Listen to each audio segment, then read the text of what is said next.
पिछले क्लास में हम लोग डुअल नेचर ऑफ मैटर का चर्चा किए थे। अब थोड़ा सा उसी पर हाईलाइट करते हैं, उसी में आगे देखते हैं क्या है। देखिए डुअल नेचर ऑफ मैटर क्या था? डुअल नेचर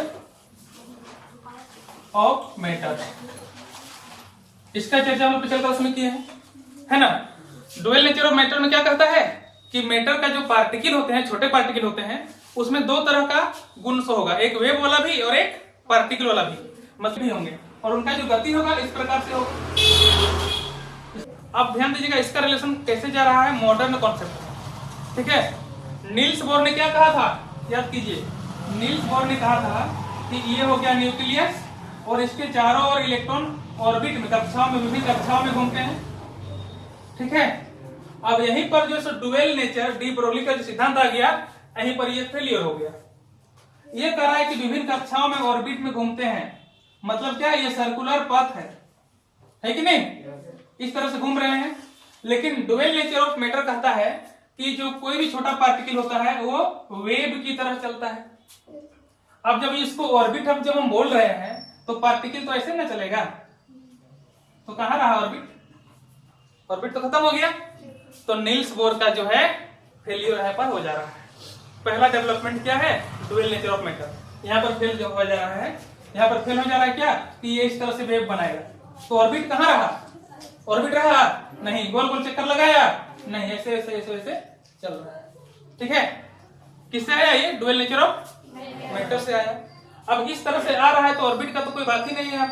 यहाँ पर इलेक्ट्रॉन कहाँ है ये निश्चित है नहीं है, तो इसका हम लोग अगला टॉपिक में देखेंगे कि इलेक्ट्रॉन कहां पर है, उसको देखेंगे हाइजेनबर्ग का अनसर्टेनिटी प्रिंसिपल। मतलब इलेक्ट्रॉन का जो पोजीशन है ना वो अनसर्टेन है, अनिश्चित है, कहां है ये पता नहीं है। इसको किसने बताया, हाइजेनबर्ग ने, ठीक है। तो हाइजेनबर्ग का अनसर्टेनिटी प्रिंसिपल को देखने से पहले हम लोग इसकी कुछ चर्चा करते हैं, इस फिगर को थोड़ा सा बनाते हैं अच्छा से। देखिए अगर इलेक्ट्रॉन सर्कुलर पथ में मूव कर रहा है तो दो को पॉसिबिलिटी है, क्या क्या पॉसिबल है, ध्यान दीजिए। एक सर्किल बनाइए इस प्रकार से, है ना, और एक फिगर और बनाइए, है ना। एक पॉसिबल है क्या कि इस तरह से चले, वेव बनाए, ऐसे से वेव बनाए, ठीक है, और इसी में आके मिल जाए, ठीक है ना। और एक पॉसिबल ऐसे है, ऐसे से वेव की तरफ से चले और इसको क्रॉस करके पार हो जाए, इस तरह से, है कि नहीं। दो पॉसिबिलिटी है ना। तो इलेक्ट्रॉन जब घूम रहा है तो कौन वाला पॉसिबल है, एक ये पॉसिबल है कि ये पॉसिबल है। इसका मतलब क्या है कि इलेक्ट्रॉन का जो पथ जो होता है इस प्रकार से होता है और वो वेव कंटिन्यू चलता रहता है। वो वेव जो है इसको बोलते हैं वेव इन फेज, इसको क्या बोलते हैं, वेव इन फेज, और इसको क्या बोलते हैं, वेव नॉट इन फेज।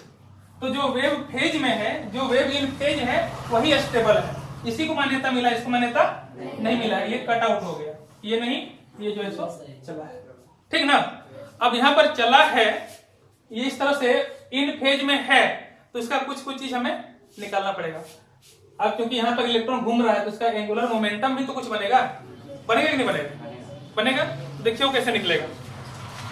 अब यहाँ पे सरकमफेरेंस कितना होगा, जो कि इस तरह से घूम रहा है, तो इसका जो है एंगुलर मोमेंटम क्या होगा, सरकमफेरेंस वगैरह क्या होगा, हमको निकालना पड़ेगा ना। तो यहाँ पर ध्यान दीजिएगा, सरकमफेरेंस, इस पथ का जो सरकमफेरेंस होगा वो क्या बनेगा, बोलिए। सरकमफेरेंस मतलब परिधि, तो परिधि क्या होता है, बोलिए। परिधि का फॉर्मूला क्या होता है, 2πr। लेकिन यहाँ पर ये सर्किल नहीं है, इस तरह से चल रहा है। क्या करेंगे कि वेव की लंबाई को जोड़ेंगे। एक वेव की लंबाई कहां से होता है, यहां से लेकर यहां तक होता है ना, इसको क्या बोलते हैं, क्रेस्ट ना। एक की क्रेस्ट से लेकर के यहां तक का एक लंबाई हो गया, फिर यहां से हो गया, ऐसा चारों तरफ करेंगे। मतलब जितना वेवलेंथ बन रहा है जोड़ देंगे, है कि नहीं, जितना वेव बन रहा है उसका बीच का लेंथ को हम लोग जोड़ेंगे, यानी वेवलेंथ को जोड़ेंगे। तो मान लेते हैं कितना बन रहा है, यहाँ से यहाँ तक एक होगा, दो होगा, तीन होगा, कुछ संख्या में बनेगा, उसको हम लोग क्या बोलेंगे, एन बोलेंगे। क्या बोलेंगे, एन इंटू लैम्डा। समझ में आ रहा है। अगर इस तरह से पथ हमें मिले तो उसका सरकमफेरेंस कैसे मिलेगा, एन इंटू लैम्डा से मिलेगा। और सरकमफेरेंस का फॉर्मूला होता है 2πr इक्वल टू क्या मिलेगा, एन इंटू लैम्डा, ठीक है, ये मिलेगा ना। इसको लिखना है आप लोग को, फिगर बना रहे हैं इसका, नहीं दोनों फिगर में तो नहीं बनाया होगा, मिटा देंगे। बन जाएगा। सरकमफेरेंस क्या होगा, n इंटू लेमडा हो जाएगा। क्यों होगा समझ में आ गया। अब सरकमफेरेंस का हम लोग जानते हैं, सर्कल का क्या होता है 2 पाई r होता है ना, बीच में तो सर्कल है ना इसका, तो 2 पाई r होगा, वो किसके बराबर हो जाएगा, n इंटू लेमडा के बराबर हो जाएगा। बट अकॉर्डिंग टू, इसके अनुसार अकॉर्डिंग टू डी ब्रोगली क्या बोला कि लेमडा इक्वल क्या होता है, बोलिए h बाय एम भी। अगर इसको हम यहां पुट कर दें तो क्या हो जाएगा, बोलिए therefore 2 pi r equal to क्या हो जाएगा, n into H by M भी होगा। तो यही है एंगुलर मोमेंटम का फॉर्मूला। ठीक है, यहीं से निकल जाएगा। कैसे निकलेगा, देखिए एंगुलर मोमेंटम को कैसे बनाएंगे, यहाँ इसको लाएंगे इधर से। अब इसको हम ऐसे लिख सकते हैं, imply that M V R, ठीक है, equal to N H by 2 pi. ठीक है, ये हो गया एंगुलर मोमेंटम। अगर इस तरह का मोशन में होगा तो जो एंगुलर मोमेंटम बनेगा M V R equal to N H by 2 pi. ये फॉर्मूला आपको पहले भी लिखा चुके हैं, लिखे है ना, M V R equal to क्या होता है, एन एच बाय 2 पाई, और एन इक्वल टू क्या हो सकता है 1 2 3 4, है ना, आगे कुछ भी चलेगा। इसका मतलब क्या है कि न्यूक्लियस के चारों ओर जो इलेक्ट्रॉन घूमेगा, तो ये एक जो पहला ऑर्बिट बोला, तो ऑर्बिट में घूमेगा तो इस प्रकार से घूमेगा, पहला वाला में, दूसरा में भी ऐसा ही होगा, तीसरा में भी ऐसा ही होगा। तो 1 2 3 4 ऐसे हम लोग निकाल सकते हैं, पहला कक्षा, दूसरा कक्षा, तीसरा कक्षा भी हम लोग निकाल सकते हैं। क्या निकाल सकते हैं, angular momentum M V R equal to N H by 2 pi. ठीक ना, तो ऑर्बिट हो गया। किसी भी ऑर्बिट में नंबर ऑफ वेव्स कितना बनेंगे, ये एक ऑर्बिट हो गया ना, तो नंबर ऑफ वेव्स कितना बनेगा, इसको निकालने का फॉर्मूला हो सकता है ना। तो अगला पॉइंट लिखेगा नंबर ऑफ, टॉपिक लिखिएगा number of waves in nth orbit.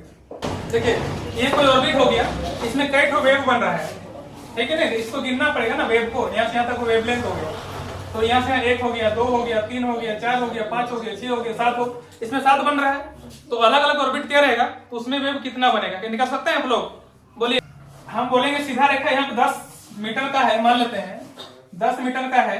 अगर हम बोलेंगे कि 1 मीटर का कई ठो बनेगा, 10 ठो। क्या किए, 10 को 1 से भागा लगा दिए, उसे में यह भी करना है, गोल गोल है, राउंड में है, सरकमफेरेंस को वेवलेंथ से डिवाइड कर देंगे, सिंपल तो बात है। देखिए नंबर ऑफ